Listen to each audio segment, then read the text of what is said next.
Welcome to this week's episode of Let's Have Words. This is episode 5, and I'm Jonathan Stone, and this is produced by Forerunner. If you have any questions about being involved with Forerunner, please contact us on Facebook, or you can shoot us an email at info@forerunner.tv.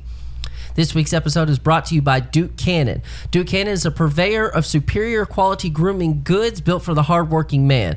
Duke Cannon products are made in the United States of America, and this company supports our veterans. We like that, don't we? We do. That's right. Check out DukeCannon.com and enter code BBLHW for my code. That's BBLHW for Let's Have Words for 10% off of your purchase. Quick reminder, please like, share, comment, and subscribe on whatever platform it is that you are listening or watching on. If you're on YouTube, please smash that like button. Finally. Yeah, sorry. Smash that like button for me, baby. You know what I'm saying? Smash it like a pumpkin, baby. Hit that bell notification. Stay up to date. Really, hit the notification bell. Let us know. Really helps the page. Yeah, like it, comment, and have some conversation down there. Whenever we're starting to talk about something silly, go ahead and let your voices be heard as well. We'd love to comment and interact with you guys on there. This week's guest is a buddy of mine, Don West, a well-traveled, laid-back, retired Army vet, Star Wars loving, prop building, puppy dad, 2 crazy children dad. Yes. Hey, I mean, the guy's list, it just keeps going on and on. So, what do you say? List. Let's have words with Don West.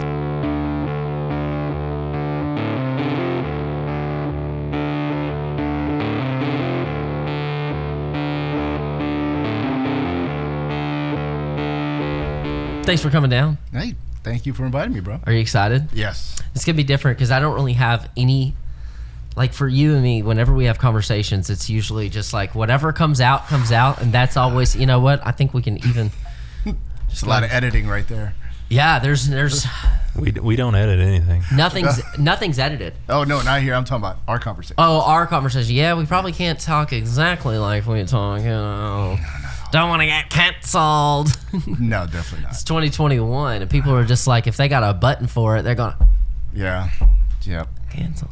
So, kind of introduce yourself. I know that I kind of gave the quick blurb about you or whatever, but what makes you so interesting? Why are you the most interesting man on earth? I think it's probably because, you know, I try to get along with everybody. I think that's definitely it. No, and I don't mean that to be smart. I think that's one thing that makes you very interesting. You don't know a stranger. Pretty much I don't. I mean, there's so many people that, you know, throughout my time in the Army, just places I've traveled. I mean, I still keep in touch with a lot of those people also, but mainly with a lot of the Star Wars things that we do here locally. It's just so many great people with so many different stories, and, you know, they get to talk to me, I get to talk to them, and that's how we hit up our relationships pretty much. Yeah, but you're not just a Star Wars guy. You're pretty well versed in a multitude of things. Yeah, pretty much. I can... On the side, besides Star Wars, not besides Star Wars, besides trooping with the local 501st, I like to build large Star Wars props, and we do it all for charity. That's right. And, I mean, who doesn't want to ride in a large Star Wars style tank? In fact, Buvo, bring that up. This is one of the tanks that you built, and this was taken to Orlando, this one? No, that was taken at Chicago. This is Chicago. Yeah, 2019 at Chicago Star Wars Celebration. Star Wars Celebration. For those of you that don't know, Star Wars Celebration is an exclusive Star Wars Comic-Con. Pretty much. Wouldn't you call it? Yeah, it's basically their version of Comic-Con, but it is all for Star Wars. So when you go to a Comic-Con event, or we go to Dragon Con, you and I go to Dragon Con a lot. Or I don't remember. Yeah, right? I don't remember. But most people, they don't understand that Comic-Con is encompassing of many science fiction or comic books or superheroes. You know, nothing's off limits. No, not at all. And that's the best part about it. I mean, that's what's bringing us all together. Yeah. There's really minor divisiveness within the sci-fi community. It doesn't matter which one you're into. It could be. Everybody has their fave and their passion and their love. Yep. But I think everybody, for the most part, we can't say everybody, most people are very respectful of everybody else's loves and passions because, like you said, that's what's uniting us all. That's what's bringing us together anyways. That's very true. And with the props itself, it helps so much because we have so much interaction with the people that come around to take a look at it or jump inside of them, you know, stand, pose, take pictures. It's... What all have you built? Because I know you've got an Instagram page full of stuff that you've done, and we'll get some of those pulled up. Boop is working on it right now. So this one that's fixing to come up, you can see here. Yeah. What is this? That was actually done by an artist, Star Wars Girl 77, who was actually at our prop site there at Chicago, Star Wars Chicago, and she was just sit there and just drawing away, and we talked for a bit, and she loved the tank so much that she actually posted it on her page. So that's also. an artist rendering of what you built. Yes. That's neat. Yeah, it was. She was awesome, she was a stranger. Yep. And she just came up and saw what it was that you had built, and she's like, "That makes me feel good. I want to draw it now." That's what we're talking about. Exactly. And I mean, she had a few drawings of Star Wars Celebration while she was there, but that was the one that she took at the tank, and she spent 2 days. 2 days that I've seen her, that she would come around, just finish off and top everything off. That's some talent, man. Yeah, she's really good. So we've got another one coming up here. Can you explain what it is that we're looking at on this one? Yes, those are the Kyber crystal containers that are on the back of the actual tank in the movie that you see. The middle section is missing on purpose because we wanted people to be able to actually bypass those Kyber crystal containers and stand on the back of the tank and still have those actually in the photos with them. So what people are going to remember these from is from the Star Wars movie Rogue One. Yes. And so in this specific build, this is the tank that's on, what planet is that? I can't even remember now. Oh my gosh, Jeddah? It's a Jeddah, right? I think Oh my you're gosh. right. Yes, you that's guys the are one gonna with crush me right now. Saul, isn't it? Yeah. Yes. Yeah. So Jeddah, I believe you're right. And the tanks are coming through and they're hauling kyber crystals, which are used to basically power the Death Star's ray. Yeah, correct. And also the kyber crystals are used for lightsabers. Yep. Yes. We're really nerding out this week, guys, and I hope you love it. And if you don't know much about Star Wars, you can still appreciate the art that this is, because I mean, this guy built these with his hands to make them for people to use and see. So these are used on the back of that tank that you have built, and it's just like an extension of the prop piece. Correct. That's super neat. And there's a bunch of us that actually build these things. It's right. Myself, Matt, and Tim. Oh my God, we had Buddy Gordon come out and work on it. Gordon also. did? Yeah, Gordon came out for a bit. Man. Worked on You're it. you're talking about people here. Yeah, Tim and John Gordon. Hoagie. Yep. Oh, Hoags. He did. Yeah, Hoags had a big old celebration this past weekend. I think the sure kid graduated. Yes. Bree graduated. Congrats, Bree. Shout out, honors, Bree. too. That's right. Yeah. Had a girl. We're proud of you. Yep. So that's kind of why I wanted to have you on, because I think that what people don't understand is you alluded to it, the camaraderie. Yeah. You and I met how many years ago now? 4 or 5 years ago? Yeah, it's been 5 years about. 5 years, and we didn't even know each other in passing. Nope. We met as complete strangers in Chattanooga. Yes. Yep. In Chattanooga at Con-Nooga, yeah. which is a Comic-Con in Chattanooga. When it was at the really cool hotel. the Choo-Choo, the Chattanooga Choo-Choo. Yeah. And we just hit it off because I like to think of myself, I'm a little bit of an old soul. Yep. We talk about the same kind of music. Oh We talk about the same kind of movies. We have a lot of the same interests and passions and things like that. But what's really interesting is that, like I said, you don't know a stranger. But we had all these mutual friends that are like, oh, you guys, talking to me and Jennifer, oh, you need to meet Dawn. And then Tim's like, you got to meet Jonathan and Jennifer. And then we just kind of hit it off. You've come and stayed with us a few times. Yep. We celebrated 4th of July together this year. Yep. During COVID. We camped out. Yeah, we did. We went camping, had the dogs, and had a blast, man. Oh my gosh, yeah. I can't believe Homer and Obi just getting along. That was great. Oh, it was fantastic because, when you have dogs, everybody thinks their dog is good and well behaved, but until they interact with other dogs, you really don't know. That's true. They did great. Yeah. They were snuggling up and played together, laid by the fire together, and had a great time. Yeah, I mean, he literally is my best friend. Homer is the best. Do we have a picture of Homer? I'm sure it's on the Instagram. We'll get a picture of Homer brought up here because here he is. Here's my little buddy. I mean, y'all, I'm telling you, this boy thicker than a Snicker. He is thicker than a Snicker. He'd be like a cannonball, baby. Oh, man. Look at him. Yeah, he was wore out that day. He's just like, I want you to pet me, and he scratched my belly, and he got all lazy and just literally laid on my hand. He's so cute and so well behaved, so fun. We love him. So what's new? Are you working on anything else? We do have ideas in the works, especially with the pretty much the deteriorating aspect of a lot of the props that we build. It's hard to maintain them, hard to keep them, and we knew that, when we built these How things. long does something last?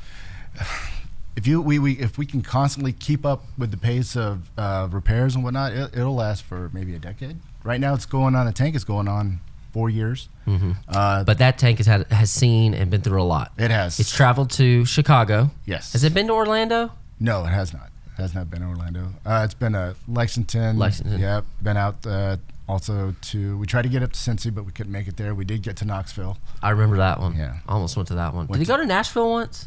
Well, yeah, it did. It went down to the ICCC. There we go. When they were down at Franklin. So That's that was right, a great other side of time. Nashville. Oh my gosh, that was awesome. And so when you're putting all these miles on this vehicle, it's funny to think because it's a prop, but it really is because people are climbing on it, they're interacting with it, and you've had some pretty unique people come and view it and see it. Yes. So you can do a little name dropping, you know what I'm saying? Who have you gotten to entertain with some of your props? The biggest one was, unfortunately, I wasn't there for. I know, this breaks my heart. Oh my gosh, dude! What was it? Friday night we went out partied in Chicago, and I got emails early Saturday morning about, hey, Kathleen Kennedy's here, and she's asking for you by name. Kathleen Kennedy. So for those of you that don't know, Kathleen Kennedy is the new George Lucas, essentially. Pretty much, she's in charge of all of that. Basically. Yeah, she's on the distribution side of the Star Wars universe now. Yep, and and she's asking for Dawn West. Yeah. How's that make you feel though? I cried. Even though you didn't meet her, how did it make you feel? I cried. Really? Well, not really. I mean, I was pretty sad that I didn't get to meet her, especially since my morning crew that was there got to interact with her, and they took pictures with her in front of the tank. Did Tal meet her? I don't know. I can't remember if they worked that did morning. Yeah, I'm not sure. I know Matt did. Matt and Melissa were there. Matt's funny. I had to steal Matt's name badge one year because he didn't end up showing. Yeah. And then I got to work with the 501st. That's another thing. So other than Kathleen Kennedy, we'll come back to what I was about to say. Anybody else? Any big names? Timothy Zahn came by. He was there. He's a great author of the Star Wars universe. He's related to one of our friends. Yeah. You met her at the wedding. Sarah, she was in Jennifer's Bridesmaids.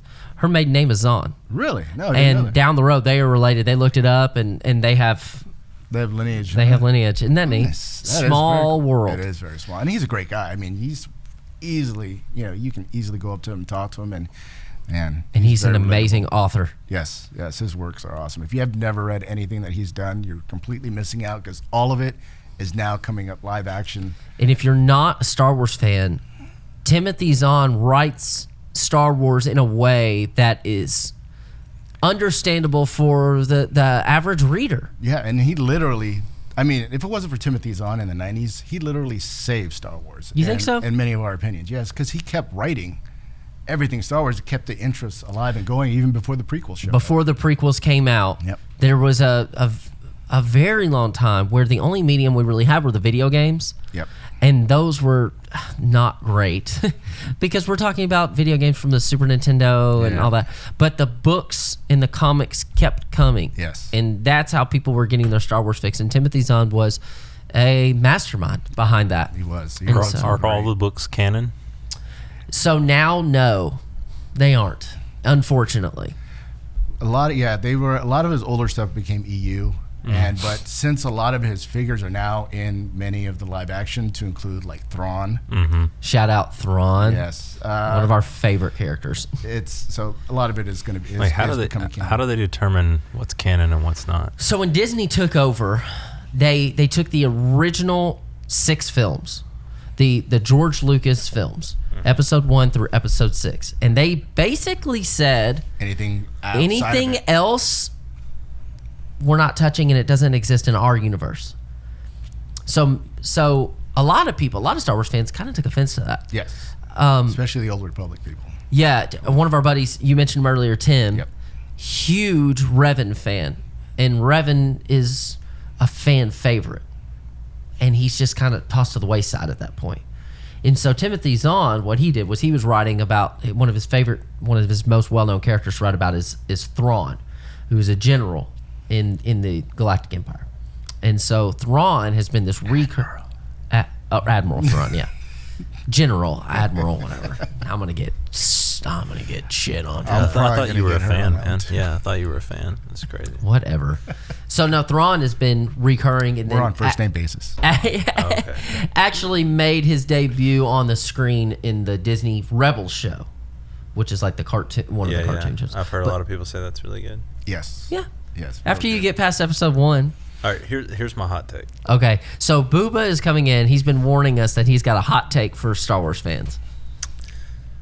I haven't seen the last film of the newest ones, Right, Rise of Skywalker. and I You'll be haven't okay. seen the last film of the middle 3. Return of the Jedi? No. I've seen Oh, the prequel, the prequels. Revenge. Revenge of the Sith. I mean, middle of the release. So you had the like Originals? New Hope, Empire. Empire, and those 3. I've seen those. Okay. And then you had what? Force Awakens. Phantom Menace. Attack of the Attack of the Clones. Revenge of the Sith. I haven't seen Revenge of the Sith, Oh, you're missing out. That's and I haven't seen the last one of the new ones. Rise of Skywalker. To say that, I like the idea of Star Wars, but I never got into it until Mando, Okay. because I don't know, something about the simplicity. I'm a big Jon Favreau fan. I Yes. like Jon Favreau, Who's not? and Love John Favreau. I just feel like that more Gritty. nuanced story was better than like these big intergalactic things. He's a great storyteller. That's why. I mean, Favreau? Yeah, and he knows him and oh my God, I'm so dead. Got Jon Favreau and oh my God, my brain just farted right now. What are you thinking of? The writer or producer? Producer, yeah, the main head guy, Oh, Dave. Thank you. Dave Filoni. Yes. yeah. Dave Okay. Filoni. Got it. Thank you. No, you didn't. I got Yes, I it. did. No, he didn't. I didn't look. No, Filoni's great too. Yep. And actually, both of them were at Star Wars Celebration. They did stop by the tank. They did look at it, but they didn't get on it. Yeah. Did you meet him? I did not meet him that morning, no. Hey, dude, where were you? Because I don't take morning shift because that's recovery time. It's true. But not anymore. Yeah, I tweeted about it. I said if more Star Wars stuff was like this, I'd be more into it. It's grittier. It's I would like to see some rated R Star Wars stuff. well, that's It may be coming. the Old Republic should be that. Yes. It's very. It's Game of Thrones with lightsabers and blasters. Is that like Knights of the Old Republic, like yes, the game? Yes. Do you remember the game? Mm-hmm. That's Revan. Oh, The main character in that game that you play as is Revan. That's who we're talking about. One of those characters that just got literally just crumble them up, throw them out. It's just a shame because they had such good stories. But yeah, so the Star Wars universe really, really struggled for a long time because but George Lucas was cool with all these spin-offs and books. And Yes. originally, Yeah. he encouraged it. He loved it. Now he had maybe not creative control, but he had creative input in a lot Yeah. of ways. Not control. I wouldn't say creative control, but he had creative input. Yeah. And he gave people the green light. But not all spin-offs are great. Like I thought Mando was good, but Yes. I thought Solo wasn't. That's one of those movies that took a lot of liberties actually and really made I think I thought Solo was just boring. I thought It had its moments. I liked it in a way. I wouldn't mind seeing a Solo 2 just to see what they do with it. Like I liked I'd rather see Lando than Solo at this point. I liked Donald Glover as young Lando, I thought he was fantastic. but the guy that played Han was kind of like deadpan to me. It just didn't fit. I hated how they did Chewie though. Yeah. They made Chewie. It wasn't right. Well, I mean, he was angry. He was after the Empire. You know, he kind of sort of got captured, Yeah. put in a pit. But that wasn't the real story of how Chewie and Han met. And so that's those creative liberties that these guys took and put a sour taste in. So did George Lucas? So like J.R. Tolkien, when he wrote Lord of the Rings, he had Silmarillion in mind and Yep. wrote the entire canon. Well, he wrote The Hobbit first. Yes, but he was working on the Silmarillion before all of it. Right. The Silmarillion is the backbone of all of the Yes. story. Did Lucas do the same thing? I don't believe so. There's so many different theories about that. I mean, for me, just being a realist, you know, if you're going to come up with a great script like Star Wars and then take the money you make from that and decide to do another film, which is my theory of what he did, because there's, you know, as a writer and as somebody who likes to make things, there's no way I'm going to put something in the movie that I'm going to regret later, like, you know, Luke and Leia kissing passionately. Be like, oh, but they're going to be brother and sister. That's a good point. It's like, no, dude, there was no way that was written in that time. You think that was an ISO film that did so well that they turned it into a trilogy? Yeah. That's definitely my theory. And New Hope kind of is a complete story, isn't it? It is. By itself, it's a great standalone. Because when they destroyed the Death Star at the end, It's pretty much game over. you won. Yeah. You know what I mean? You're just assuming that Darth Vader, because Darth Vader's flying off in space and no telling where he is, and everybody gets their medals. It's the complete, you know, the coming of age. The young boy learns his destiny, fulfills his destiny, gets crowned with the princess puts the medal on him. You know what I mean? And it's you're done. Exactly. And nobody thinks that Vader's ship, you know, has hyperdrive capabilities because nobody really knew anything about the TIE Advanced. You know? That's a good point. It's like it was already put early in the film that, you know, TIE fighters do not have hyperdrive. They can't go far without their fleet. So everybody thinks that Vader's just going to spin off and die. Obi-Wan says, no, TIE fighter wouldn't be out here all alone. That's right. Got lost. That's a good point. He must have gotten lost. Look at you two knowing the nuances. The small things. We do have lives. Just they just revolve around Star Wars. That's right. Who's your favorite Star Wars character? Oh, if you had to narrow it down, who do you think? Oh man, that's tough, dude. There's just, oh man, who would be it without a character arc right now? Especially after Solo, it's still gonna be Han. Just because I think more people can relate to him, you know, being the guy, just the normal human traits of, you know, me first, regardless of what anybody thinks. You know, me first, take care of what I got, and then we'll see what happens after that. Everybody else is just like, oh no, the bigger picture first. Like, flies by the seat of his pants, man. He just goes with what the flow, really. Yeah. That's it. I never would have pegged you for Han. Never would have guessed that. It's interesting. I learn something new every day on this thing. That's right. That's fun. Do you have a favorite Star Wars film? Of all the films, you know, I've gotten to appreciate. It used to be ESB. It has to be Empire. Yes, I mean I loved it. Don't get me wrong. It used to be my ultimate favorite until I started to think more about what the films were about. Then it became Return of the Jedi. Really? And the reason behind it is because there were so many different story arcs going on. Do you remember we had this conversation in my living room? Yes. And everybody picked Return of the Jedi except me. Yeah. Except me. And I thought all of y'all were crazy. Yep. But I mean, you just got to think about all the different scenes, all the different sets, all the different stories that were going on in one movie, dude. It's like, holy crap. And then it all comes to fruition at the very end. Yeah. And then there's that crowning, that shining moment when everything's done. Yep. And then little did we know, George Lucas was like, have I got news for you? I got 3 more coming your way, baby. I remember when Phantom Menace came out, there was like a huge toy push. Like people collecting figures and toys. There was always a huge toy thing with Star Wars. Hasbro made money. Well, it was Kenner to start in the 70s, 77, when they first came out. Kenner actually released the action figures before the movies even came out because they knew it was going to be so big. You could buy the Christmas collection before. It had a little stand and everything. Like it looked like a laptop, how a laptop folds up. And it had this little back stand and everything for your action figures. This is how our conversations normally go, by the way. But it was so... They were obsessed with toys. They knew how to market it. And then you're right, when the new ones... I said the new ones. When the prequels came out, Hasbro got on there. The video games. Oh, dude. Lego video games started coming out with the prequels. What was my favorite Star Wars video game was what, the first Battlefront? Or was it the second Battlefront? Probably Battlefront 2 for like Xbox 2. And PlayStation 2. Yeah, that was a fun game. Great game. Yeah. Still to this day, Battlefront has not done it as well. The hardest game. The hardest Star Wars game. Probably the Super Nintendo ones. Nope. N64. Pod Racer. Oh, yeah. The N64 Shadows of the Empire. That game was so hard. Yeah, Pod Racer was difficult because you were controlling the little pods, but the bigger pods race the same as the tiny ones. Well, I always thought that the AI was just too good. Like you know how you can play a racing game and win pretty easily. Yeah. Not that game. No. That's funny. No. That's hilarious. Break out. And a lot of Star Wars fans don't even like the pod racing scenes. Yeah. I mean, you don't. We'll just leave that. We'll just leave it at that. I don't think it's that bad.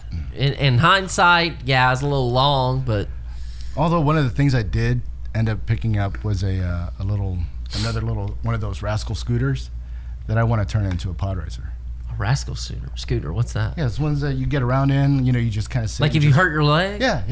Are you going to turn that into a pod racer? Yeah. You heard it here, folks. No, First, I folks. mean, oh damn. Oh, you're not supposed to tell people? No, I can't. So it's all right. I'll tell you. Yes. Are you doing Anakin's? Yes. Or Sebulba? Sebulba. Anakin's. That was pretty good, wasn't it? Sebulba. Just because Anakin's pod racer is appearing everywhere now, like especially the Mandalorian. It's so unique. Everybody, they saw his engine there and everybody freaked out. So. Yeah. What? Oh, what? I didn't even notice this. Yes, the Marshall's pod racer, Marshall's speeder bike. That's one of the pods from his bike. It's part of his engine. Yeah, Because the engine. Mando is post the middle three films, right? It's It's supposed to be about 6 years after Return of the Jedi. Copy. So yeah. He's got one of the pod racer engines. Anakin's pod racer. I'm gonna have to go back and see that. That's neat. What do you think about the Luke scene in Mando? Loved it. I got cold chills. You told Yeah. me, you said, have you seen that last episode? I was like, I haven't seen it yet. And you go, just watch. Yep. And when that X-Wing came, Man, when all those I little was like- questionnaires hit up on Facebook about who's it going to be, and I was like, Luke, come on now, Luke. He's the only one, Luke. Someone asked if the child, if Grogu is in the temple when Anakin kills everybody. I think he was, actually. I don't see why not. I think my theory Well, is that he was. So that's a sad ending. You got to do the math on that. That's almost 50 years. But his species doesn't age the same. Well, he's supposed to be like over 50 years old. Yeah. So it could be- timeline. So the child is over 50 years old? Yeah. At that point. Yeah. I think Ahsoka mentions his age, doesn't she? Yeah. She says something about because of his level of strength in the Force, he's obviously not. She was like, he's not really a child. So how old was Yoda? Over 800. He was 900 something when he died in Return of the Jedi, I believe. So there's reason to believe that Grogu, the child. Comment down below. Yeah, comment down below on your thoughts. Was Grogu the child, temple. Baby Yoda? If y'all call him Baby Yoda, then I'm gonna be upset because he's not. Was he in the temple during the Jedi siege? Is that what we call it? I guess. The the raid of And the that Jedi temple. Anakin slaying. I love that scene. Why Slaying do younglings. I know nothing about the canon. Why do Mandalorians and Jedi not like each other? Because, long story short, the Sith did that. The Sith Empire actually fooled the Mandalorians into that war. Oh, There Because Sith was a were losing. big Jedi Mandalorian war in the Old Republic. Yes. And it was all orchestrated by the Grand Emperor, I guess you would call him. And That's a long story short version of I it. it's thought- a very long story I thought in Mando when he takes his helmet off in respect, to Luke. that was pretty powerful. Like that's just good character writing. Like Yeah. you don't have to understand Star Wars. Once again, who wrote it? Mm-hmm. I mean, it's just good character writing. We always come back to this theme in this podcast of scripting matters the most. It does. Script does matter. Yep. Yeah. And then letting the director direct the film the way they see it. you Yes. And if you don't have much of a story and you're just going to throw CGI out there, then that's not going to really make anybody happy. Well, that was the other cool thing is that new set that they built out of the Sony liquid crystals Yes. allowed Jon Favreau to hyper create instantly. Yes. I mean, that's the future. Like they weren't burdened by lighting. They weren't burdened by, and those walls put off light. So in a green screen, they put off a green cast back when you put light on them. Yep. Those walls put off the light of what they're showing. Exactly. Which is So really you see cool. the sun go down, it's like, it's on you. Well, we were talking about that a couple weeks ago about how when I was acting, I'd never had the luxury of being on a big green screen or whatever you're talking about. But I always had the passion of being in front of the camera or on stage or whatever you want to call it. And we were talking weeks ago, Booba, about how when Ian McKellen was filming in The Lord of the Rings, Oh, he cried. or The Hobbit, maybe He broke down and cried. he broke down and cried because he said, "This is not acting." And there's something to be said about that. Yeah. They were also doing forced perspective and stuff. He had to talk like Bilbo Yes. was in front of him. There was nobody in front of him. Yeah, yeah. And he would talk to a tennis ball on a stick for the Ents in the trees. Yep.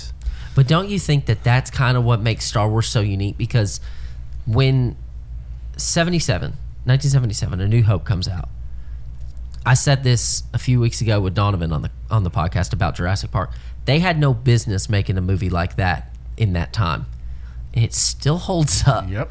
God, does it still hold up? It's does. still a gorgeous movie. Yes, definitely. But they didn't have, like Darth Vader, there was a guy in a suit that feels like he's 10 foot tall sitting there talking to little tiny Carrie Fisher, who's the size of this table. Yeah.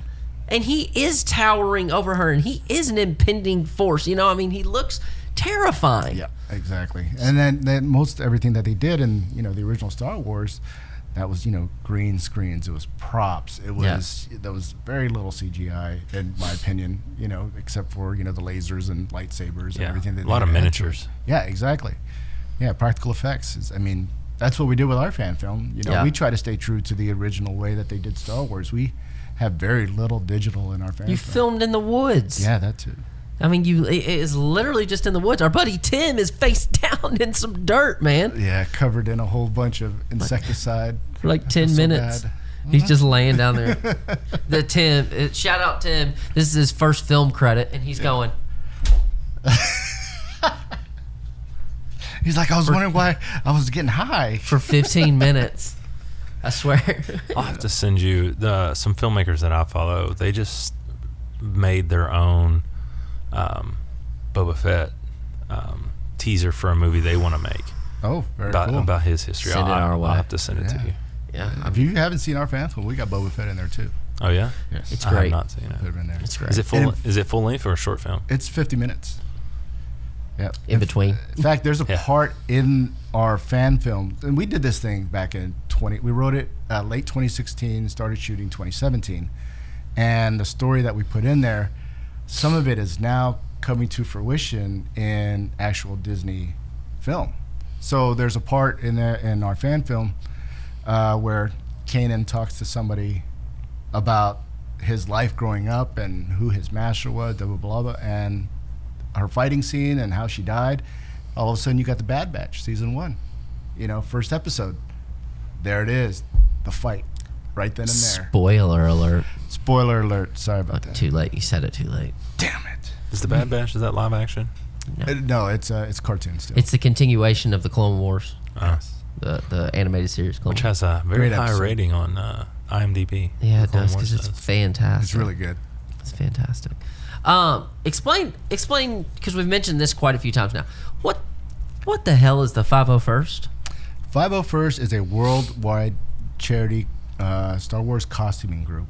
And when I say worldwide, we have units, we have garrisons, we have outposts, squads in almost every country in the world. Almost 15,000 members right now. And we're in Kentucky alone, and we have how many garrisons?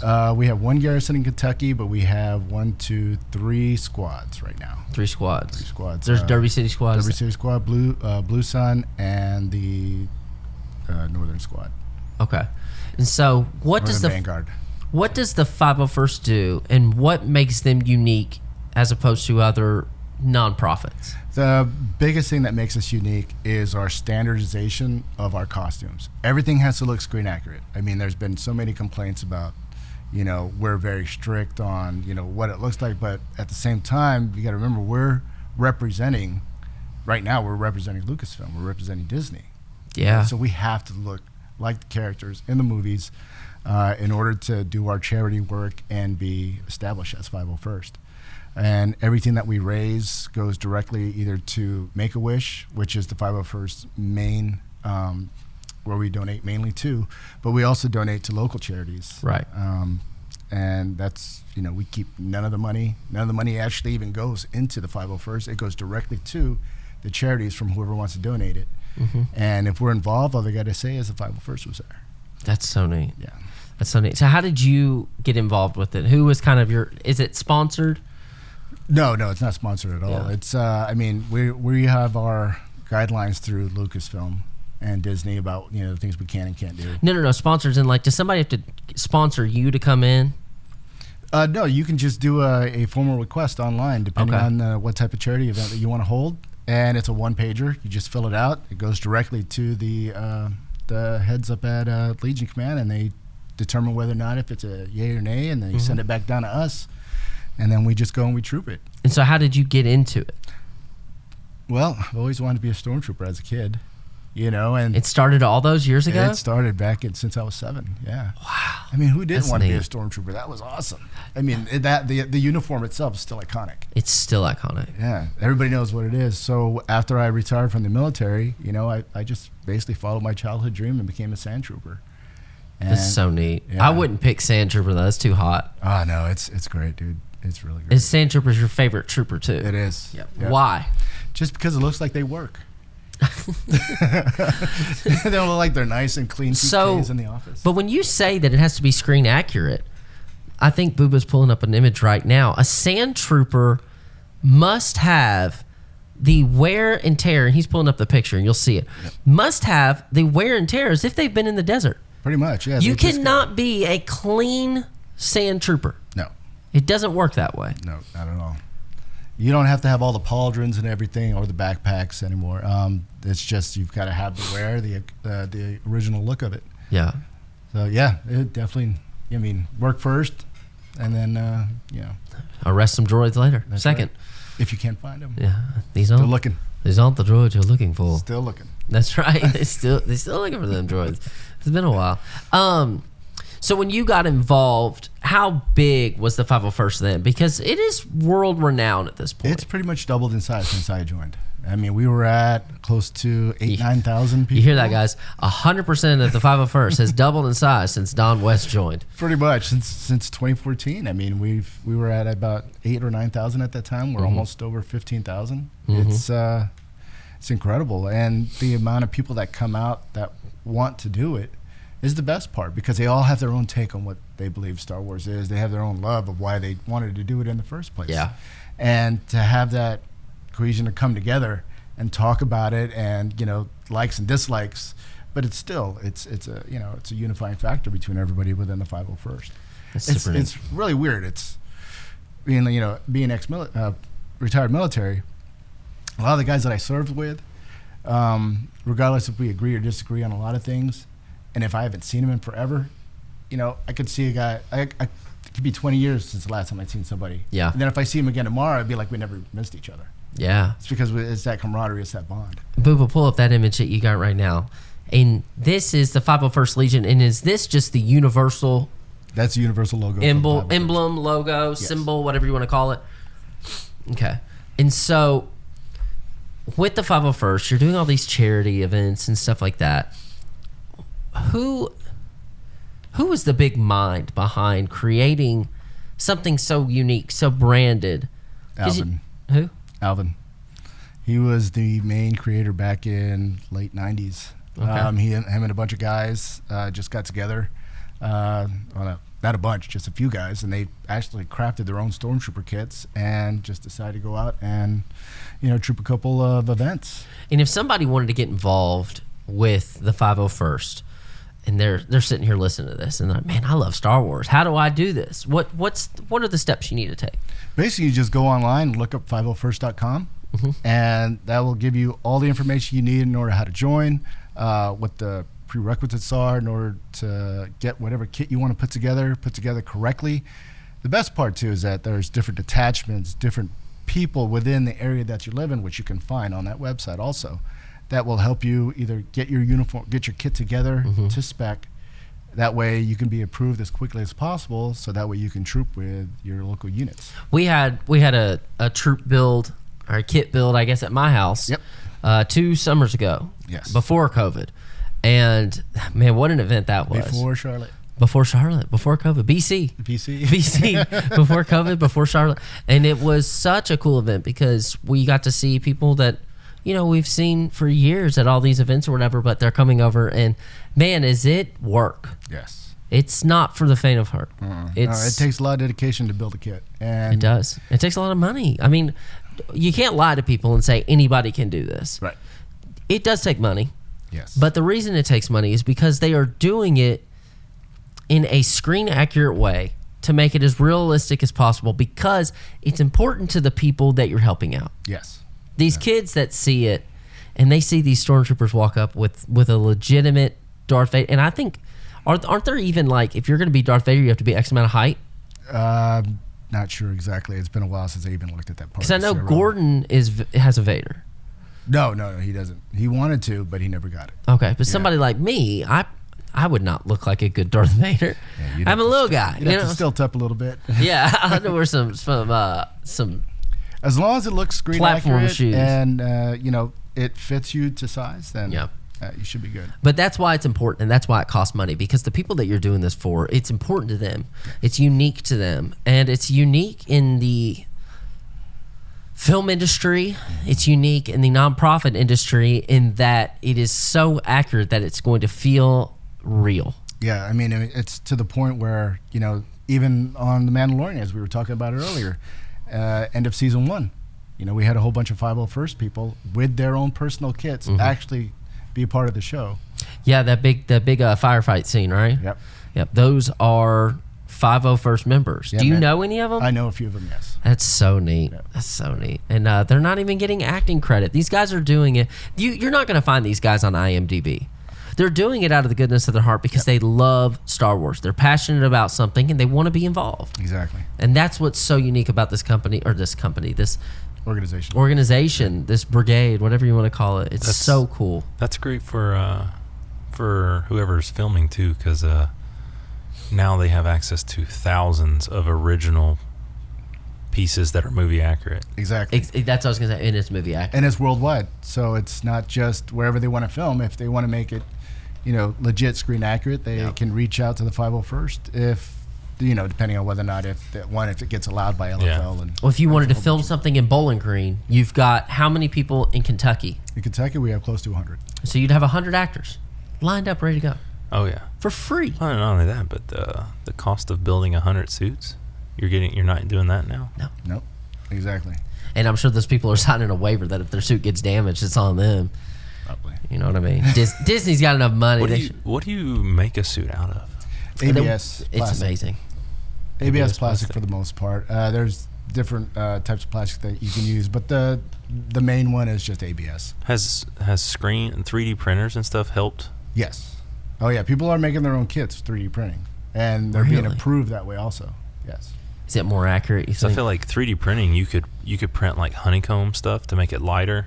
Yes. But it has the finish and stuff.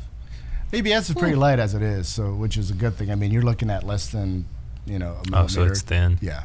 I've got a helmet from the episode 3, Commander Cody's helmet, and he's the one that's with Obi-Wan Kenobi all the time. Yeah. And it has a battery pack and it has fans in it. That's awesome. And to you, standing next to me, you would never hear it, but there's these 2 little fans up in the helmet and it just blows cold air. I've always been fascinated by like the cosplay world. Well, Don's got some really unique ones. He's got. Do you have the mic packs in at least one? Yes, I've got that in my Sandy. And then he's got a Jawa. You have a Jawa? Well, the riding Jawa, the one I use at Dragon Con. Yeah, he's got a riding. So it looks like a Jawa is riding him. Well, I'm riding the Jawa, or he's riding the Jawa. Oh, nice. And it's a backpack, and it's so cool. That's it's awesome. So neat. Yeah. And there's I've always like Master Chief. Oh yeah. Yeah, Halos. Like the people that make those Master Chief suits, because Master Chief's like 6'7". Yes. And like they'll do it accurate. Like they'll stilt up for it too. Yeah, they'll put stilts on to be 6'7". It's we crazy. saw one. You want to see some amazing ones? Look at the Warhammer 40K ones. Oh, those are ridiculous. Warhammer 40K. There's a guy who built a full-scale Terminator, and when I mean full-scale, you're looking at 12, 13. Do you remember the tall. Thanos that we saw? Yeah. After Avengers came out, Yeah. we saw Thanos. He had to be 6'8", and he had the whole face and everything. I mean, he was nuts. He looked so good. But the cosplay world it's very easy for people that aren't in it to kind of make fun of it and think it's cheesy. But man, when they get involved with it, it is so neat. Yeah, pull that one up, Booba. And this is it? Yeah, that's one of the Terminators. Yeah, Warhammer 40K. Those are amazing. There's somebody's got one. I can't remember where the build is actually, but it is phenomenal. I mean, the guy has to like get into a ladder, jump into the suit, and he's got to get, clipped in, everything. It's amazing. That's nuts. And he's standing, 12 feet up. I can't imagine trying to get through doorways with that. He's 12 foot in it? Yeah. Well, the kid itself is 12 foot high, but he's, about at 9 foot level, 10 foot level. Oh, here's a video of it. That's it. That's the one. Here, we're going to watch this guy get in this thing. Amazing. And shout out, who is this, Booba? I'll tell you who made this on YouTube here after it's over. Goodness I mean, gracious. they've got some amazing kit builders out there. It's... Look at that. We're 1 minute and 20 seconds into this 5-minute video, and he's not even in it yet. Yes.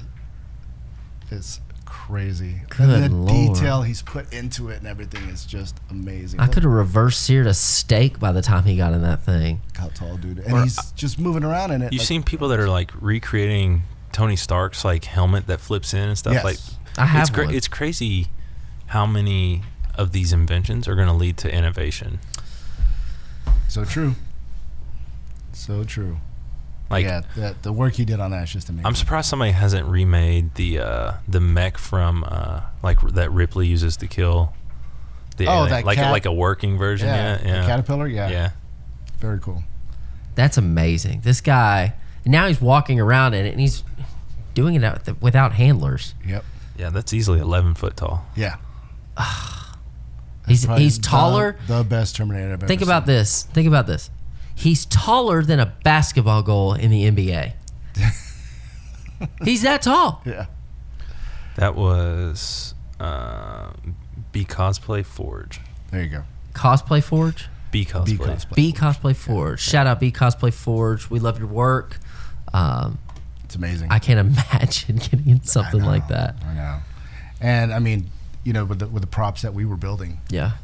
The one that we brought down to Orlando was an indoor setup. We had a 15 foot tall half scale ATST twin speeder bikes that you could actually get on. I've got a picture of me on one. Yeah, and You brought him to Bowling Green too. Yep, brought it to Bowling Green to the Corvette Museum. Yeah. And the cowlings and the engines all fire up, noise, everything, blaster makes sound. Did you guys build the bunker? Yep, built the bunker also. So if y'all remember in episode 6, the Return of the Jedi, there's the indoor scene with the bunker that Han and Leia and Chewbacca are trying to get in. They built the bunker, then they built the ATST that's right next to it. And they built the twin speeder bikes, and Well, I think cool. the biggest honor for us too was that for both Celebration Orlando and Celebration Chicago, the build groups that I was a part of were the only independent build groups to actually go to either one of those shows.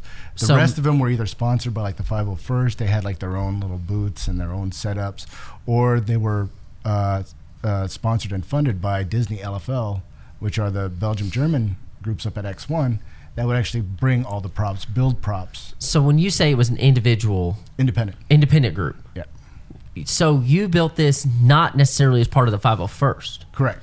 You built this as... The first time was with Derby City Pit Crew. That's right, Derby City Pit Crew. Yep, and That's right. that's an independent build group away from the 501st. But it's members of the 501st. Right, and we work alongside them. And then the second group I made was the Veteran Garage Props, and we got to show up in Chicago our Rogue One tank. It's so neat. I can't imagine the amount of work that goes into something like that. How many hours do you think you may have put into? We'll say the tank. Oh my God, the tank alone! It was a continuous 3-month build to get it from a 2001 Mercury Grand Marquis to get it to 75% to where we had mods on it. So, how did you? But it was constant. How did you put this together? Because you're not the type of person that just. I've never seen you do that. I've never seen you sit down with a pen and just sketch a drawing. I've never seen that. So how did you see what it was that you saw and then made it so? It was basically I used an online computer program, Tinkercad. Never did anything 3D art concept or any type of construction or 3D work whatsoever. No CAD so or nothing cool. like that. And so it was just more of a from my art, my background in drawing and art, I was able to visualize what I wanted, put it down on some sort of a computer generated graphic, and then break it apart, get the dimensions down, and just start cutting and putting stuff together. Did it come in as kind of like a blueprint? Like No. it'd say you need this in this size. No, that was the hardest thing, and it wasn't until we figured out that the vehicle that they use is an actual British armored personnel carrier. So I was able to get the online specific specs of what that vehicle size was, and I dimensioned out everything from there to get everything actually. To get all the dimensions as close as possible to screen accurate. So. Good Lord. I didn't know that much. I mean, I knew it took a lot of work, don't get me wrong, but the amount and level that has to go through is unreal. I've never welded anything in my life. John Hoagland had to teach me how to weld. He was the guy that showed us all, how to do some sort of tack welding. It's still holding, so apparently we did a decent job. Yeah, never done that he's a before. good teacher too. I'm surprised they don't have a resource like with Disney that if you're building stuff like that, you could call and they give you specs. Well, if that's X1 up in Germany, Belgium, that prop group, they get all of that because they're sponsored by Disney LFL. So the only thing we went off of was basically everything we saw originally on the commercial. Yeah. That came out before the movie did. That's right, because you built this before you even saw it on screen. Yeah. We started building before the movie actually came out. I can't see how it would hurt to like give that information out so more guys could build more stuff. I don't think that they want any Joe Schmo building their stuff. Yeah, that's true. That, and also, it's you have to think of it from a safety aspect also. You got people riding around in things that look like it was created from a Star Wars, from an official Star Wars group, and if they mess around, they get hurt, then that guess who they're blaming. Mm-hmm. If you're riding around in something that looks like a tank, it's probably not going to be a good look. I'm Just see to if the I can general find it. I public. saw the other day these two guys built 2 speeder bikes, and they ride them around New York. Oh yeah, with the little mirrors on the bottom. Yeah, those are pretty cool. That's hilarious. I haven't seen that. Yeah, it's really Is it fun. the speeder bike from Star Wars? Yeah, it looked close to it. Looks really close to it. Basically, they just covered up the wheels with mirrors so that you really can't tell that's there. Oh my gosh, that's hilarious. Yeah, pull that up whenever you can find it, Booba. Let's see. Let's do. I know what we were talking about Star Wars. What's some of your other like sci-fi loves? Battlestar Galactica. I knew that. And I've never seen Battlestar Galactica. I know nothing of Battlestar Galactica. I've never. Man, what is this guy doing? Yes, no. It's the reason why Battlestar Galactica, of all the sci-fi series that are out there, and everybody's got they love Firefly or they love Star Wars or whatever. Battlestar Galactica to me is the ultimate sci-fi because unlike all the other shows, Battlestar Galactica starts off getting its butt kicked at the beginning and it gets continuously kicked the whole way through the show. There's no major advancements in technology, which they tried to do, but they made fun of during a couple of their episodes. We thought that was awesome.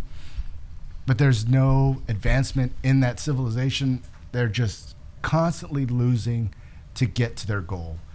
And I think that's great because you've got series. Doesn't sound productive. But I mean, that's but also in the throes of defeat, that's where all your best drama comes from. That's all true. your best stories, all your best comes from, in my opinion. And that's why to me that Battlestar Galactica was such a great series.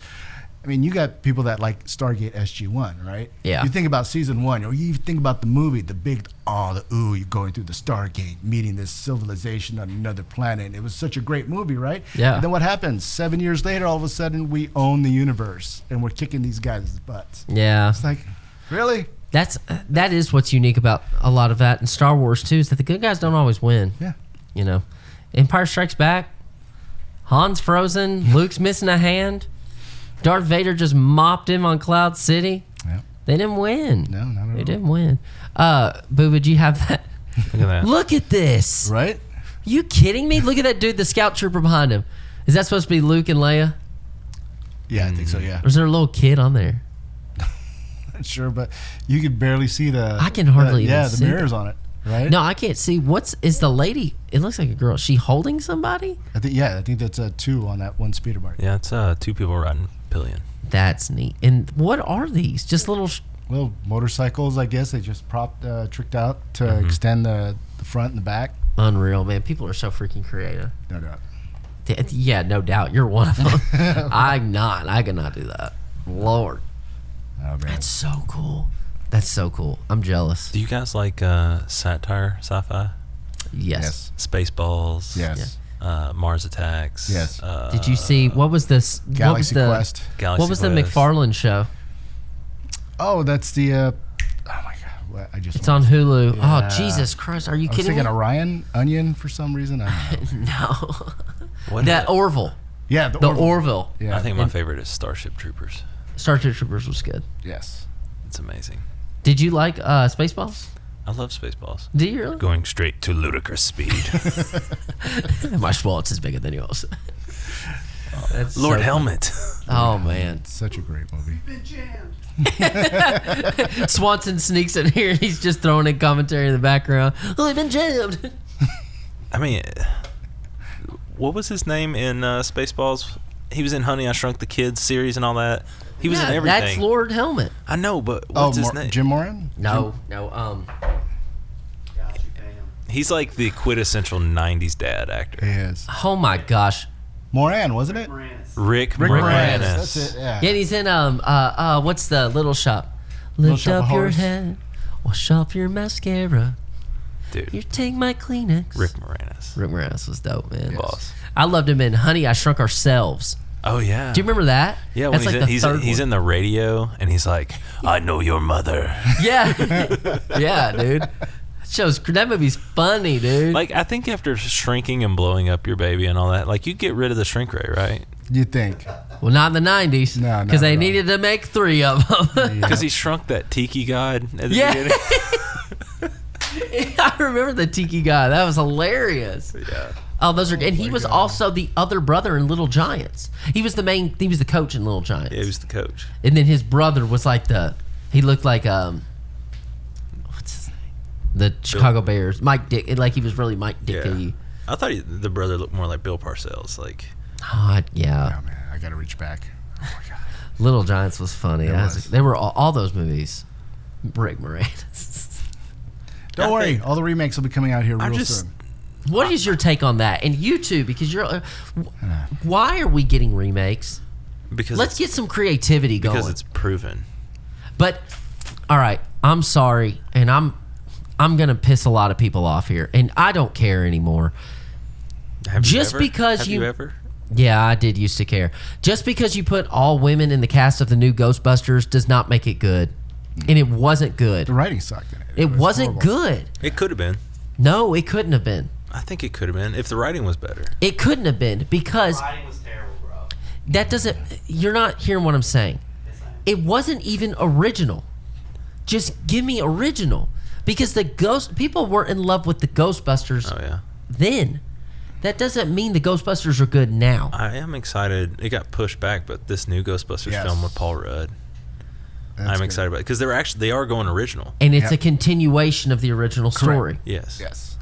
So We'll that's see. original. Isn't Rick Moranis in Ghostbusters?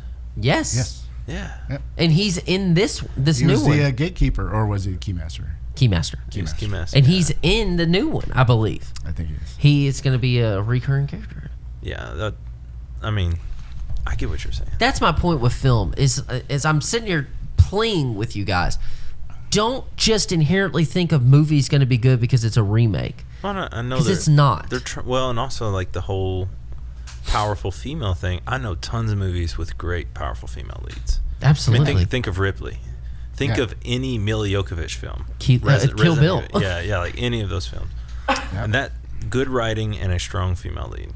I love them. Yep. Yeah, I agree 100%. Don't force it. No. Don't force it. No, I agree. I agree 100%. But what do you think? Why is that? Why don't we have more original films these days? Why aren't we seeing what we saw in 1977 with Star Wars? Why aren't we seeing what we saw with Jurassic Park? Well, I mean, basically, everybody has an idea of what they think is good.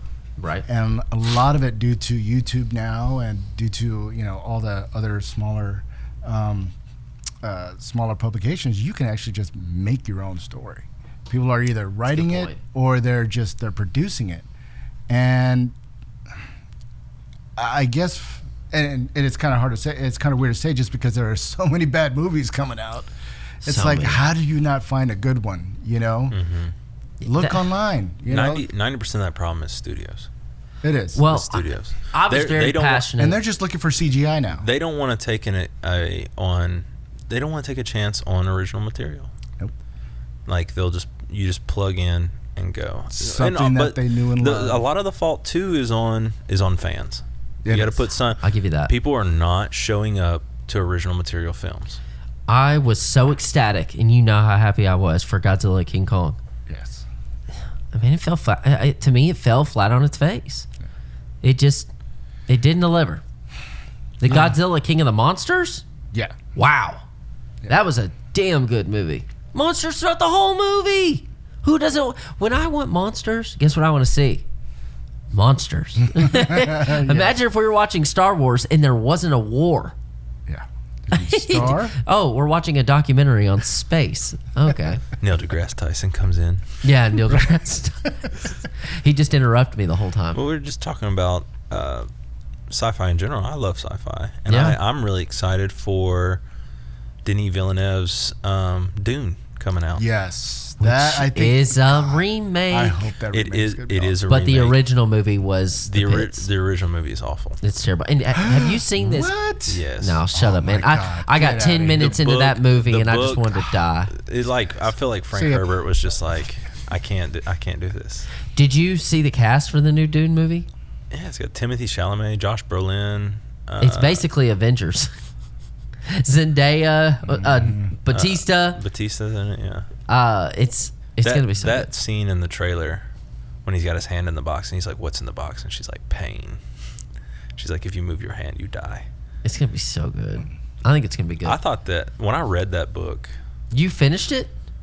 yeah, Shout out to my buddy Jacob Dye. Wow. Jacob Dye, one of my favorite people on the planet. He tried to get me to read that. He's a huge book person. oh, I love fantasy. He and thinks sci-fi Dune books. is one of the best books of all time. Maybe his favorite book of all time. Only the first book though, not Children of Dune. Dude, he not gave it to any me. of those.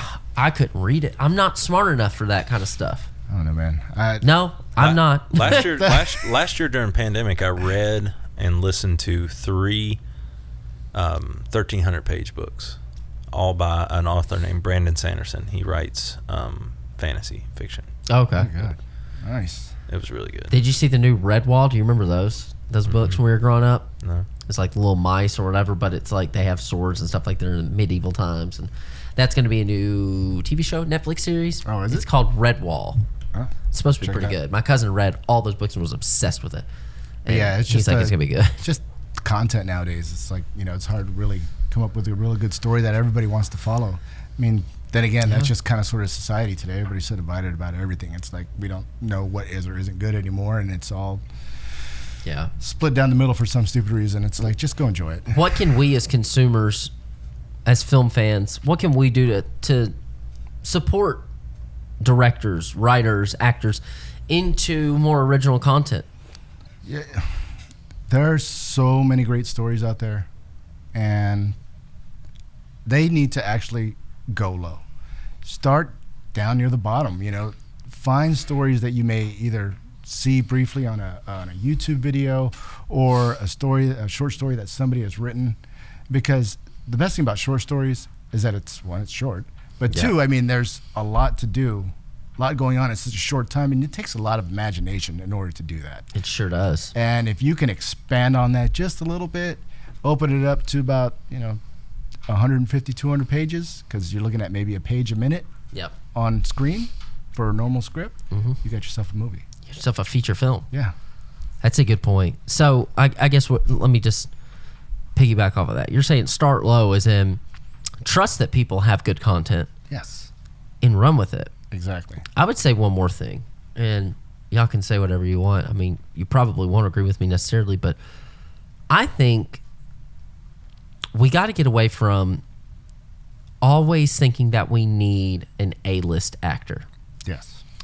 Part of the thing that made Star Wars so good, part of the thing that makes, I mean, there weren't a lot of big names in some of these movies that first started off. No, I mean, Alec Guinness was probably the biggest headliner of Star Wars. He was. Yeah, he was. I mean, Harrison Ford was a nobody. Right. He's a painter. He's a handyman. Yeah. Mark Hamill, nobody. Carrie, nobody. Nobody. Just beautiful. Yeah. So I guess my point is, these non-A-list actors, we've got to have people that we know they can act. We know that there's talent out there because there's new actors that come up all the time. But we need people to back them. We need people to support them. And when your buddy's in a movie, when your buddy's in a short film, when your buddy has a podcast or anything like that, support them. It's just like owning a small business, except you're the business. Yep. Support them and have their back and tell people, hey, my buddy Don is an amazing prop builder, and then share his crap on Facebook, share it on Instagram, and give him a shout out, because there's nothing better than your friends supporting you. Yep. And so I think what we've really struggled with too is that we think, oh, well, it's not going to be any good because Ben Affleck's not in it.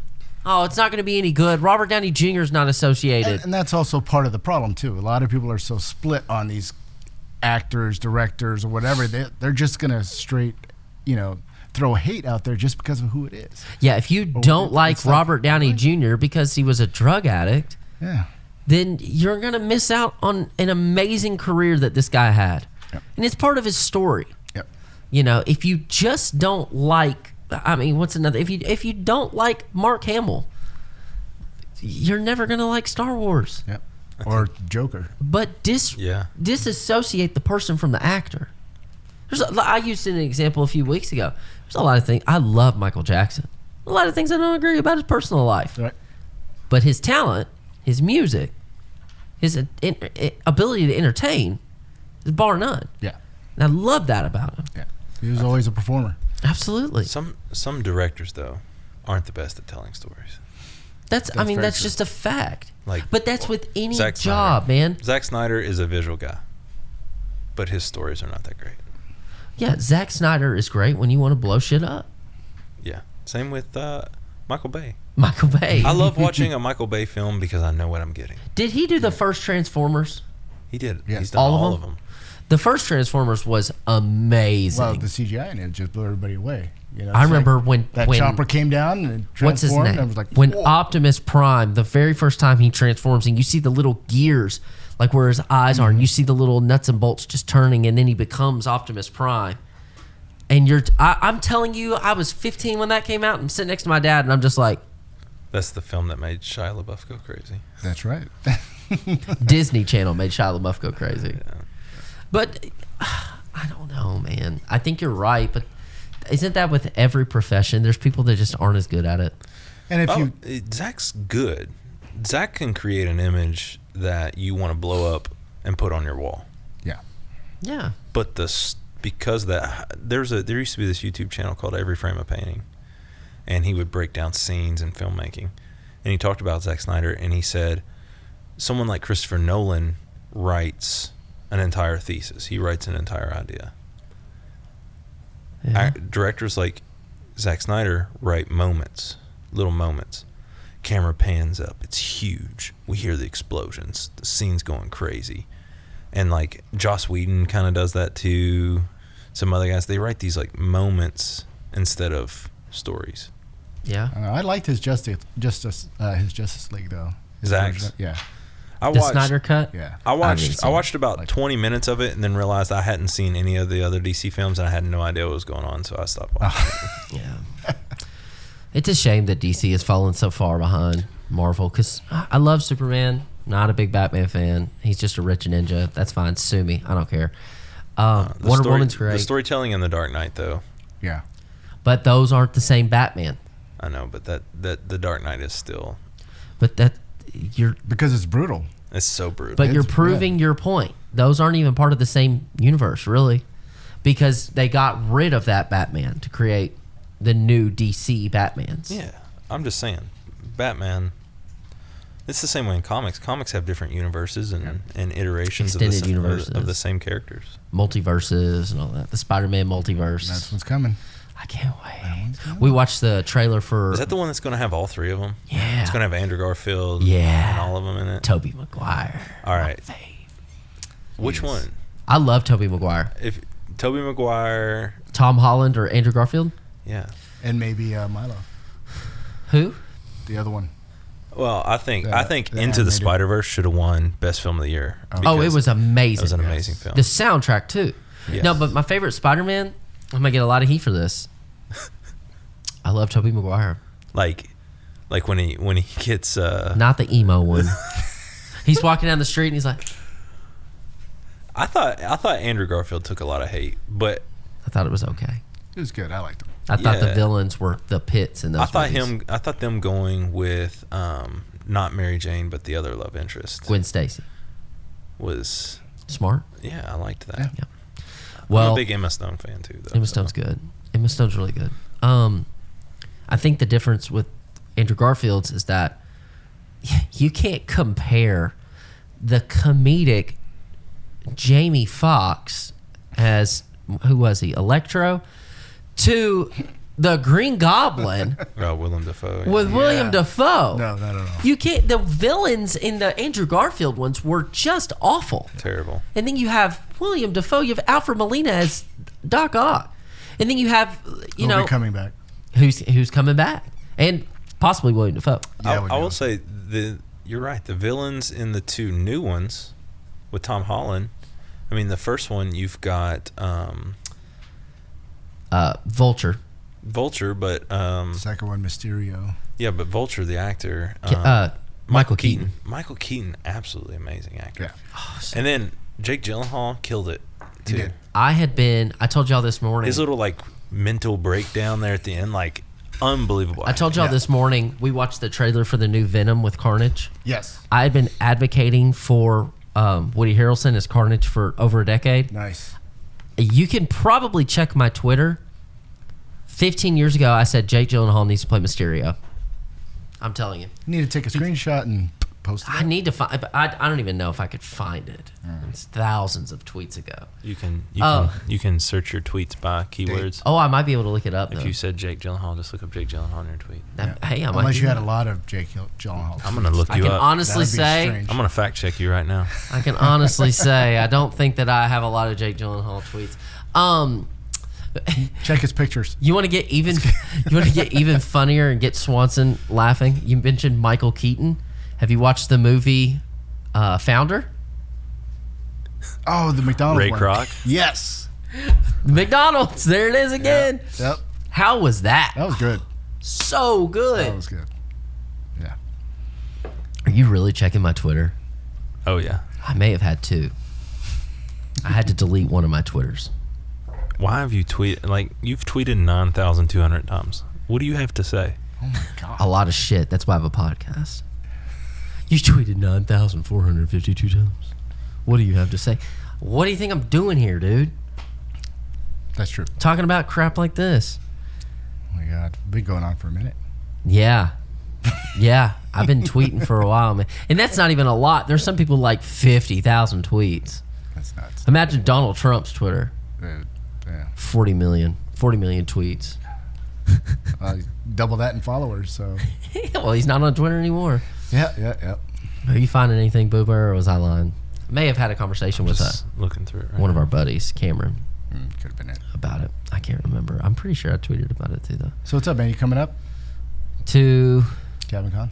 I'm hoping. Not hoping. You need to be there. I'm really hoping. I think it'll Jen be fun. needs to be there. Who? Jen needs to be there. Jen needs to be there. No, I was Big kind of Charlotte. Arnold Schwarzenegger. She needs to be there. She need to be there. It's gonna be a good time. I have no idea how many people are gonna be there for Saturday. 4 million. I don't know. 4 million. I hope not. He's still over here searching something. I don't know what he's doing. So, do you have any other new projects? Are you building anything new? Getting No, rid of anything? What's the move? No, we've got ideas of what we want to build. We haven't put it out there publicly yet, just because we want to be the first to build it right now. He's going to tell me behind the scenes. I will tell him behind the scenes. And then I'll just, when it comes out, you guys will know. When he tells me I can tell you, I'll tell you. That's right. We'll give him a head start on it. What would... See, what we're looking for is interactivity. Where people can come up instead of just standing in front of it, taking a picture, and moving on. Do the ice cave with the Wampa. Somebody already did that. Yeah, and it's pretty cool because it makes you just stand there. You look like you're reaching up, and they flip the picture. Makes you look like Makes it feels like you're upside down? Yeah. Oh, neat. See? What is something that money didn't matter? If money didn't matter and you could realistically do it, what would your dream build be? Oh man. And we'll limit it to a Star Wars item. Could it be functional?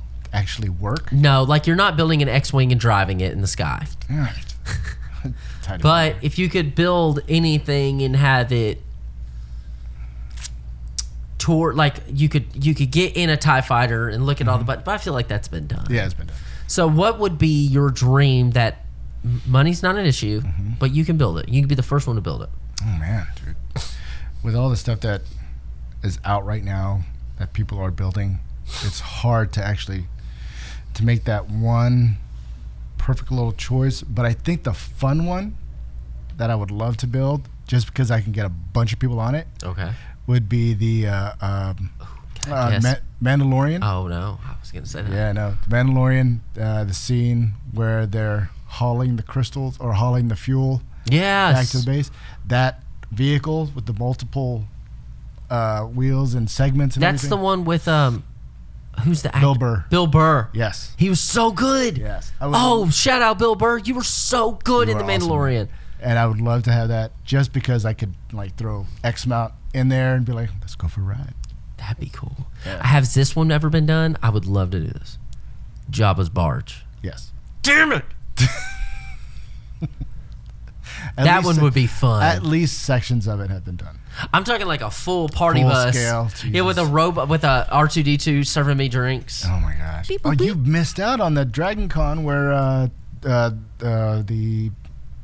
Georgia Garrison actually built almost a quarter scale Jawa transport. The Jawa, the crawler, the Jawa crawler. Yeah, they built 1/4 size. That thing was huge. Good lord! They put it in the parade. What are you bringing up here, Booba? Oh, you're bringing up the tank. Yes, that's what I would like to build. Okay, throw that up on the screen. So this is the dream build. Yes. For our Don West. He would love to build this, throw 40 people in the back of it, and just go touring in the jungle. Exactly. Or just around town, you know? How fun would that be, man? That'd be awesome. God, that looks fun. And it's huge. Throw some windows on there. Yeah. Let people just have a blast. Throw some turrets up top so that way, people can mount, they could get in there gun, and blaster. Yeah. Right? That would be so fun. Do you think it's realistic? It's huge. That thing is huge. Dude. And I think the hard part of it would be the actual mechanics of it. Because you've got all the interlocking system. It's connected segments of it are. So you've got to have because this thing joints. Doesn't turn like a car. It turns in pieces. Yes. It's almost like a trailer. Yeah. It's like having 5 trailers behind you. Right. Pretty much, I mean, look how big that is with even just the 2 guys standing on top of it. Yeah. It's still huge. Yep. That's another one, too, that we were thinking about building, that troop transport. That one right there. Yep, the Hasbro one. That's the one. What is that from?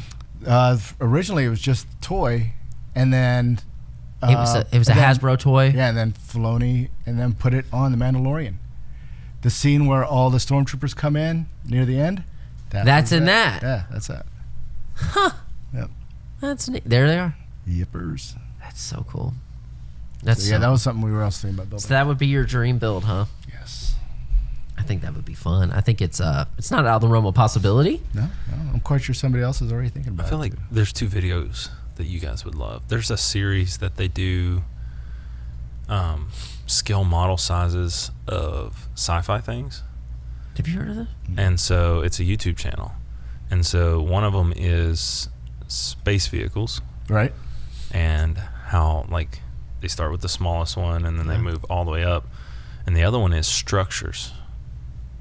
I'll pull it up. Y'all keep going. I'll pull it up. That's neat. Yeah. That's neat. Cool. I remember when I was little and, you said the books and Timothy Zahn and then they saved Star Wars, essentially. Do you remember there was another moment when Star Wars was saved? And that's when this company called Lego. Actually, maybe Star Wars saved Lego. Yeah, it could be both. It could be a little bit of both. So Lego didn't save Star Wars. Star Wars was at the height of its, prowess there. But when Star Wars gave Lego the rights. Lego was like, we got something. Now we can do every movie. Now we can do every theme, all of it. In the Lego Star Wars that came out, or Star Wars Legos, whatever you want to call it, man, were those fun. Those were awesome. And they were so cool. I mean, you felt like you had an X-Wing right in front of you, or a TIE fighter or a bomber or something like that. Oh, yeah, and they're so intricate, so detailed. It's Yes. like, what? Yeah, if there's like a little piece of dirt on the land speeder, they made sure to put that little brown tan square. or brown block right there. So cool. All right, let's look at this, Boo. So What do you it's got? fictional starships size Oh, that's comparison. the Pikmin ship. What would you think is the biggest before we get to the end? The biggest ship. The biggest starship, It would be. Sci-fi? all sci-fi. It's got to be. It's got to be Vader's Halo? destroyer. Halo So, Ring? Is that a ship? Halo Ring is a ship. Okay. All right. Well, then I was gonna say it would be like Vader's destroyer, but actually, I'm just the gonna, Death Star is a planet. I'm just gonna skip through some It's a of these. ship. So you see like those two, and then it goes to the Oh, yes, I think I have seen All right, pull this. that up. The Yeah. TARDIS, yeah. And then it just Space keeps Cruiser of Rick and Morty. That's funny. going. I'm gonna speed this Gosh, up. this is cool. Yeah, it's Ratchet and Clank. That's a video really game. cool, Yeah. really cool build. No Man's Sky, another video game. That's an X-Wing ripoff right there, bro. The TIE Fighter. Yeah. Oh, there's your Stargate. I mean, these things get massive. SpaceX. Oh, yeah. Starfield. Oh, my God. That's coming out, too. Babylon 5? No. I don't even know that. That's Star Fury. Oh, my gosh. Last Starfighter. E.T. Last Starfighter. Is that going to be good? There's Halo, you- the Pelican. What? Oh, the Halo Pelican. Oh, there's the Falcon. So, You've never seen The Last Starfighter? no. Mars Attacks is up there. You've seen The Last Starfighter, right? I haven't. Oh, my God. Treasure Planet. You guys need Defense, to see that because they're about to come up with a remake. Star Citizen. Good Lord. Interstellar. Yeah, Well, that doesn't. The I didn't Guardians of realize- the Galaxy doesn't look better than that. I know. That's what this is crazy because it shows you how off your assumptions are. Yep. Good Lord. Yeah, it just keeps going. We're not building anything that big. The Juggernaut. The Juggernaut. Mass Effect, that was a fun game. Yes. Those were huge back in the day. They're remaking them. I Now believe. these start getting like giant. Wow. Hitchhiker's Guide to the Galaxy. I wouldn't have guessed it that size. Dude, that's such a great movie. The Anaconda. Good Lord. Yeah, Oh, they they just get keep bigger, getting bro. bigger. Wow. So the USS Enterprise is just way bigger than the Falcon. Avengers, the Q ship. Oh, Mr. Stark. I love when Spider-Man's going up and Arrival. climbing that thing. Oh, That's yeah. another Denis Villeneuve film. Yeah. Great. Yeah. Good one. Enterprise So there's a D. difference in the Enterprise and the SS Enterprise? Oh, the Enterprise D, yeah. It's I don't much, watch- much bigger. It's a Galaxy class. I don't watch Star Trek. Hold on, let me put my nerd back. Okay. Star Trek. These things just keep getting bigger. Yes. I know to our viewers that are not Sorry. watching this on YouTube, they're probably not getting anything out of it, but this is fascinating. So basically this channel, they're showing you the exact size that these things would be in a cityscape compared to what you There's think the- they really are. So there's your Imperial Star Destroyer. Yep. Oh, that's another good movie. Sunshine. Oh, I need to see it. There's another Yeah. Mass Effect. Mass Effect. Good All right, I'm just Lord. gonna skip to the end so that. Yeah, I want to see. The big stuff. There's Star Killer Base. Yep. Oh, commercial. Uh-oh. We got an switch ad. off of that. Anyways, Goodbye. how neat is that? It's very cool. Gosh, those are so cool. I know. I wouldn't have guessed some of those sizes to be that I'm way. gonna keep playing it so we get to the end. All right, there's Star Wars, the Leviathan from Destiny, Soulgate,